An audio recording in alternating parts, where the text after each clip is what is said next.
Hello everyone, welcome to my new video. তো আজকে blog নয়, জাস্ট একটা ছোট্ট ভিডিও। এই যে শাকটা দেখছো, এটাকে নাকি বলে মেচতা শাক। আদৌ আমি জানি না। তো এইভাবে মা কুচি কুচি করে কেটে নিয়েছে, ডাঁটাগুলো আলাদা করেছে। তো খেতে না শাকটা একদম টক টক, দেখতে ঠিক এরকমটা। তো মা কিছু করেনি এক্সট্রাভাবে, জাস্ট যেরকম মাছের ঝোল করে সেরকম ঝোলটা বানিয়ে নিয়েছে। একটু আলাদা আছে, জাস্ট আমরা এখানে দিয়েছি রসুন থেতলে। তো ওর ভেতরেই শাকটা দিয়ে একটু কাঁচা লঙ্কা দিয়ে এভাবে নাড়াচাড়া করে ঢেকে রাখতে হবে। একটা সময় পর জল কমে আসবে, সেটাকে একটু ঘুটে নিলেই খুব সুন্দর একটা কালার, এই যে ঠিক এরকম হয়ে যাবে। তো মা আমাকে টেস্ট করার জন্য দিয়েছিল, অসাধারণ খেতে, টক টক খেতে। আমার তো খুব ভালো লাগলো, একদম আমার মনে পড়ে গেল টক পালংয়ের কথা।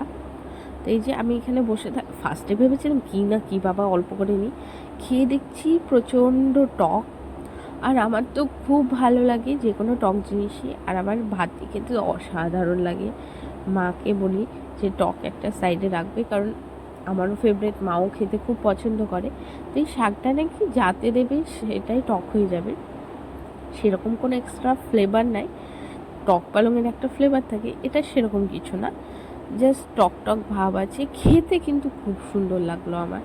তো তোমরা কারা কারা এই শাকটা খেয়েছো আমাকে একটু কমেন্টে জানিও। আর শাকটার নামটা কি আমাকে একটু জানিও, কারণ আমি এটা জানছি যে এটা নাকি মেচতা শাক। Thank you for watching, bye by.